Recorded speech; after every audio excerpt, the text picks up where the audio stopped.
പ്രബോധന രംഗത്ത് പുത്തനുണർവുമായി ലൗദി ഖുർആൻ masters club അവതരിപ്പിക്കുന്നു രാത്രി സന്ദേശം.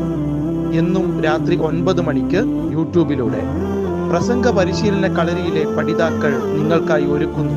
കേൾക്കുക, പ്രബുദ്ധരാവുക, മറ്റുള്ളവരിലേക്ക് എത്തിക്കുക. അൽഹംദുലില്ലാഹി റബ്ബിൽ ആലമീൻ. അസ്സലാത്തു വസ്സലാമു അലാ അഷ്റഫിൽ അംബിയാഇ വൽ മുർസലീൻ വഅലാ ആലിഹി വസഹ്ബിഹി അജ്മഈൻ. അമ്മാ ബഅദ്. അസ്സലാമു അലൈക്കും വറഹ്മത്തുള്ളാഹി.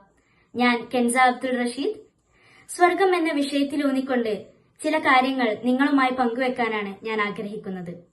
സ്വർഗം എന്നത് അള്ളാഹുവിന്റെ അനുഗ്രഹമാണ്. അത് കേവലം ഒരു വമ്പിച്ച കെട്ടിടമോ വലിയ തോട്ടമോ അല്ല, മറിച്ച് അത് ആകാശഭൂമികളോളം വിസ്തൃതമായ അതിവിശാലമായ ഒരു മഹാലോകമാകുന്നു. ഒരു കണ്ണും കാണാത്ത, ഒരു ചെവിയും കേൾക്കാത്ത, ഒരു മനസ്സും ഭാവന ചെയ്യാത്ത അത്രയും മഹത്തരമായ ഒരു അനുഗ്രഹമായിട്ടാണ് സ്വർഗം അള്ളാഹു മുഅ്മിനീങ്ങൾക്ക് വേണ്ടി ഒരുക്കി വെച്ചിട്ടുള്ളത്. സൂറ ആൽ ഇംറാനിലെ 133 വചനത്തിലൂടെ അള്ളാഹു നമുക്ക് സ്വർഗത്തെ പരിചയപ്പെടുത്തുന്നത് കാണാം.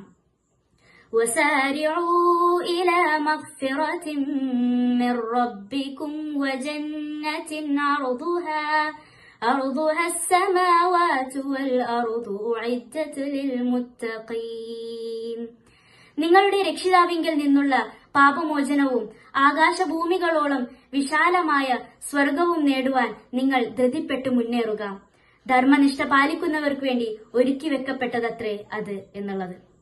അള്ളാഹുവിനെയും റസൂലിനെയും അനുസരിച്ചുകൊണ്ട് അള്ളാഹുവിങ്കിൽ നിന്നുള്ള പാപമോചനം നേടുവാനും ഞാൻ മുമ്പിലാവണം എന്ന വീറോടെ സൽക്കർമ്മങ്ങൾ ചെയ്തുകൊണ്ട് അള്ളാഹുവിന്റെ ആ സ്വർഗീയ അനുഗ്രഹീത ജീവിതം നേടുവാൻ വേണ്ടി അള്ളാഹു സത്യവിശ്വാസികളെ ആവേശപ്പെടുത്തുകയാണ് ഈ ആയത്തിലൂടെ ചെയ്യുന്നത്.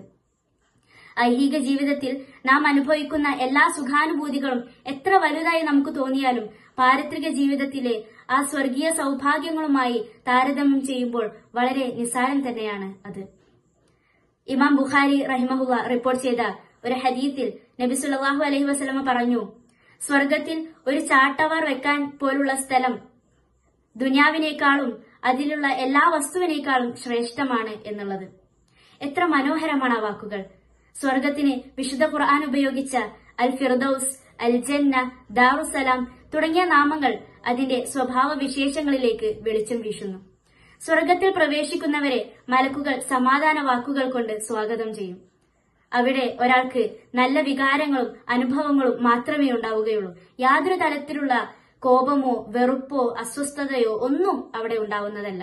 ഈ മഹത്തരമായ സ്വർഗീയ ജീവിതം നേടുവാനും അള്ളാഹുവിങ്കിൽ നിന്നുള്ള പാപമോചനം വഴി അതിന് അർഹത നേടുവാനും നാം ഓരോരുത്തരും പരിശ്രമിക്കുക. സ്വർഗത്തിൽ ഏറ്റവും പ്രധാനപ്പെട്ടതാണല്ലോ ജന്നാത്തുൽ ഫിർദൌസ്. ആ ജന്നാത്തുൽ ഫിർദൌസ് ലഭിക്കണമെന്ന ഉദ്ദേശത്തോടു കൂടി അള്ളാഹുവിനോട് വളരെ ആത്മാർത്ഥമായി നാം എല്ലാവരും പ്രാർത്ഥിക്കുക. ജന്നാത്തുൽ ഫിർദൌസിൽ നമ്മെ എല്ലാവരെയും അള്ളാഹു ഉൾപ്പെടുത്തി അനുഗ്രഹിക്കുമാറാകട്ടെ എന്ന് പ്രാർത്ഥിച്ചുകൊണ്ട് ഞാൻ നിർത്തട്ടെ. വആഖിറു ദഅവാന അനിൽ ഹംദുലില്ലാഹി റബ്ബിൽ ആലമീൻ. അസ്സലാമു അലൈക്കും വറഹ്മത്തുള്ളാഹി.